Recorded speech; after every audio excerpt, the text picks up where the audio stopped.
Sean O'Malley's kind of around there, but you're putting on this crazy streak yourself. A win over Cory is a big deal. Do you think with this one you can jump over everyone else, or what does a win do for you here? Well, you know, the way that the rankings are done, it's really hard to predict things. You know, you got O'Malley #1 after he beat Jan. Now you got Merab #1 after beat Jan. So Jan wasn't #1 in his last fight, and you beat the guy and you go to #1. So it really doesn't fucking matter. You can be number 10 and fight for the title. Is whatever the fuck the UFC want to do at this point. So I'm okay with that because I'm putting in work. I'm winning the way they want wins. So, you know, and then the fans are cheering for me. There's a reason this is in front in an arena. There's a reason I'm fighting 3 main events in a row. So I just keep making money. And, you know, eventually the bell will come to me because, you know, the harder you chase things, they might go away from you. I'm just going with the flow. I know I'm working hard, so I'm not worried about anything. What do you feel about Henry Cejudo jumping back from retirement, going straight into a title shot? He's broke. You think so? You know, what's the point to come back when you're retired on top? You know, you come back because, you know, either you need attention and you miss that thing, or you need money. You don't think Henry maybe missed a bit of attention? Well, he could be. Yeah, he's a little guy. They need attention. Do you have any sort of feeling towards the UFC at all for booking him in a title shot right away? No, at all. You know, good for him. If the UFC do that to me, I'll be fucking stoked about it. I'll be like, fuck yeah, fuck the line. So when they do things for you, it feels good, right? So if they do that for him, good for him. How do you see that fight playing out? If you see it from the outside, Cejudo definitely got better striking. He got a better base, moved well on the feet. Both have wrestling pedigree, right? Both are great wrestlers. If Cejudo can understand the stand-up and piece him up, you can see him losing the way he lose in the past, like Brian Caraway or guys like Assunzaro, that they just, you know, stop the takedown and let him know, I'm here to fight. Cejudo can definitely do that, but also he's been away for a long time. Who knows how he come back? Is he healthy? He's gonna make the weight properly. So there's a lot of things that matters. He's already talking about moving up. That's already probably building an excuse in the back of his head. Things are going his way. The weight cut is too hard, whatever. Who knows? I don't give a fuck, really. I saw a quote from you earlier today that you're not even planning an after party, right? All your focus is on this fight and this man in front of you. I have zero plans before I fight on Saturday night. There's no meal I'm thinking about it. There's no drink I'm thinking about it. There's nothing I want to get after the fight. My life, it's pretty much stopped until the moment before the fight. Then going there, basically fighting for my life, for my future, for my family, and then we'll figure it out later. Is that always the way you approach a fight, or is this one special? Yeah, I feel like when people start looking past things and they start looking like, this is what I want after, this is what I want to fight, fuck, you can predict fighting, you know what I'm saying? Like, even if you get to the Mystic Mag level, you predict maybe 3 times, you can't predict it forever. So fighting is gnarly, so I fucking take it seriously, because you can get too ahead of the fight if you're gonna fucking fight. It's not a game. Chito, everyone in your position is usually thinking ahead and always trying to make a case for being the next guy at the belt. You choose a different route. Why is that? Is it just that, just not to spend any energy? Is it because the sport is unpredictable? Why do you choose to have a different approach to the fight game than other contenders? I just feel it's the way I am, you know. I feel like, why put so much energy on things that are not in front of you? Like, I think ahead. I do stuff to solidify my future, to get things right. But like, in terms of fighting, I mean, you can talk about 3 or 4 guys when you have a different guy in front of you. It's just, you know, you put all this energy on that you want to kick everybody's ass, but then the guy in front of you just fucking wipe you out, and then what? Then you're not fighting anybody anyways. So might as well put all your energy there and fucking roll the dice, see what happens. Yeah, for sure. And Merab recently fought, and a lot of people after the fight were going crazy over his cardio, saying he's got the best cardio, you know, in the division. You obviously, I think, have a claim to that. We've rarely seen you tired, you know, you go 5 rounds, no problem. Do you feel like you have a sort of a stake in that claim? Not at all. That's the best example of a guy like me. Everybody's giving him props of you got the best cardio, the best pressure. Everybody's like really excited about it. Then anybody can go check my social media. I can give two fucks about that. Like I'm not trying to claim anything. I'm not trying to get clout or like I don't call attention for myself. That just comes along. Why? Fuck, I might be cool. It just come to me. The moment that you are chasing it and asking for it, it just keep getting away from you. Yeah. And I know that you are focused on the present, but the goal, might be a very simple and dumb question, but the goal is the belt, right? Like you want to be champion. That's everything. That's everything to me. And get the belt, bring it back to Ecuador, and eventually one day defend my belt in Ecuador. Why not? I'm not. When I think about being in the present and talk about the fight ahead of me, the reason I think like that is because I want to be a world champion. I mean, I don't want to get off the road. Doesn't matter where I am, doesn't matter who I become, doesn't matter how much money I make. I want to be a world champion. That's the goal. When I start, I want to raise money for my daughter. I want to make this happen for her. That's done. That's a personal goal. That's a belt I get myself for me, my wife, my family. Now is coming the actual goals, which now I can look forward to those things and I just accomplish them. If I put something on my mind, only dying will not make me reach it, but besides that, I'm on it. Yeah. And something is happening really beautiful in the Hispanic scene. We saw Brandon Moreno become undisputed champion. We saw Jair Rodriguez become interim champion. Those are guys that you were with in the developmental deal back in Jackson's, back when you guys were just kids. What was that like seeing, these guys that you've known for years, come from nothing before they were even in the UFC and now they're champions?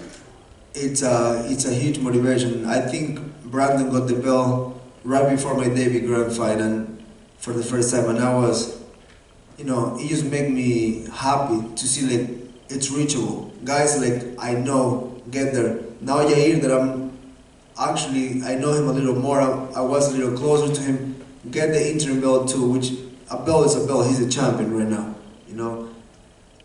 To me those things are, see people succeed, makes me want to even succeed even more, maybe when I take it more seriously, keep getting better because it's right there, like you're right there, might as well keep going. Yeah. I know you're not Mexican, you're from Ecuador, but would you like to be in this calendar year 2023, be part of that wave of Hispanic MMA, challenge for the belt this year? 100%. That it's still Latin American, it's still like a Spanish-speaking country, so I wanna become a world champion and join them in that list because that's making history that will be forever in the history books. Whoever gets that belt. Thank you. Thank you. Hi, Chito over here. Talking to MiddleEasy.com, Sandhagen believes the only advantage you have over him is your power. While you're looking to prove that you're better than him everywhere, what is one advantage that you would give to him? I don't really see it like that. If he starts looking like I got more power, but he's better everywhere, that's just an opinion, right? To me, I just want to win the fight. Period. I don't get too, analytic with shit like this is a fight. Doesn't matter. You can have a list of things, but when you get in there, you gotta fight. So that's what I'm ready for. Mm-hmm. Are you a bit disappointed that you're fighting in Texas, given that they're kind of strict when it comes to THC and all that stuff? I'm a professional. They told me stop smoking, I stopped smoking.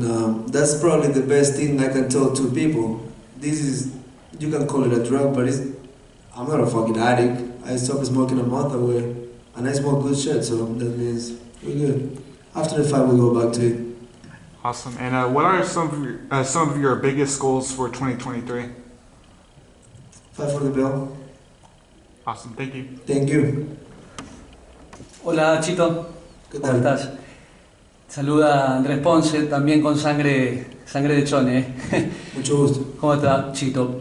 Te quiero preguntar, ¿cómo te imaginas la pelea del día sábado? En cuanto a los estilos, las características que tienen cada uno de ustedes, ¿crees que va a ser de estudio o intensa desde el inicio?